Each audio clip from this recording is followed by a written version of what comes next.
When Della arrived home, her mind quieted a little. She began to think more reasonably. She started to try to cover the sad marks of what she had done. Love and large-hearted giving, when added together, can leave deep marks. It is never easy to cover these marks, dear friends. Never easy. Within 40 minutes, her head looked a little better. With her short hair, she looked wonderfully like a schoolboy. She stood at the looking-glass for a long time. "If Jim doesn't kill me," she said to herself, "before he looks at me a second time, he'll say I look like a girl who sings and dances for money. But what could I do? Oh, what could I do with $1.87? At 7, Jim's dinner was ready for him. Jim was never late. Della held the watch chain in her hand and sat near the door where he always entered. Then she heard his step in the hall, and her face lost color for a moment. She often said little prayers quietly about simple everyday things, and now she said, "Please, God, make him think I'm still pretty."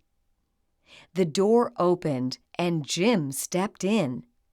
He looked very thin and he was not smiling. Poor fellow, he was only 22 and with a family to take care of. He needed a new coat and he had nothing to cover his cold hands. Jim stopped inside the door. He was as quiet as a hunting dog when it is near a bird.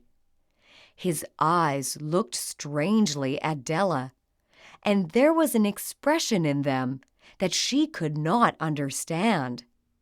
It filled her with fear. It was not anger, nor surprise, nor anything she had been ready for. He simply looked at her with that strange expression on his face. Della went to him. "Jim, dear," she cried, "don't look at me like that. I had my hair cut off and sold it.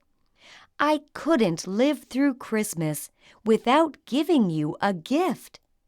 My hair will grow again. You won't care, will you? My hair grows very fast. It's Christmas, Jim. Let's be happy. You don't know what a beautiful, nice gift I got for you." "You've cut off your hair?" asked Jim slowly. He seemed to labor to understand what had happened. He seemed not to feel sure he knew. "Cut it off and sold it," said Della. "Don't you like me now? I'm me, Jim. I'm the same without my hair." Jim looked around the room. "You say your hair is gone?" he said.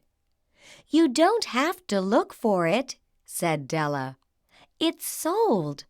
I tell you, sold and gone, too. It's the night before Christmas, boy. Be good to me because I sold it for you. Maybe the hairs of my head could be counted," she said, "but no one could ever count my love for you. Shall we eat dinner, Jim?" Jim put his arms around his Della. For 10 seconds, let us look in another direction. $8 a week, or $1,000,000 a year. How different are they? Someone may give you an answer, but it will be wrong. The Magi brought valuable gifts, but that was not among them. My meaning will be explained soon. From inside his coat, Jim took something tied in paper. He threw it upon the table. "I want you to understand me, Dell," he said. "Nothing like a haircut could make me love you any less. But if you'll open that, you may know what I felt when I came in." White fingers pulled off the paper, and then a cry of joy, and then a change to tears. For there lay the combs that Della had seen in a shop window and loved for a long time. Beautiful combs with jewels, perfect for her beautiful hair. She had known they cost too much for her to buy them.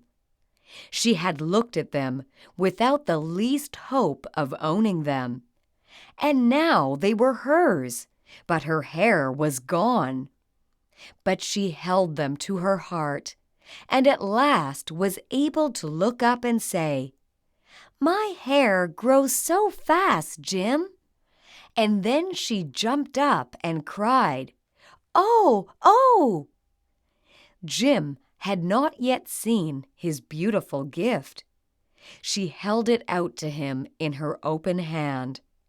The gold seemed to shine softly, as if with her own warm and loving spirit.